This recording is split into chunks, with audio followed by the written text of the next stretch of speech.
Hello guys, nagluto ako ng serniki. It's a Russian pancake.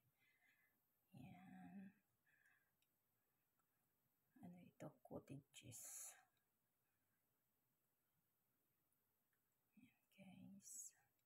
Tapos i-ano na lang siya sa smetana at saka honey or sugar. I-dip lang. Ayun, masarap yung pang dessert na guys or breakfast. And sa wakas guys na perfect. Hindi siya sunog ngayon. Okay.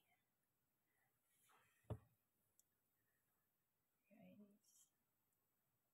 And it's yummy, yummy.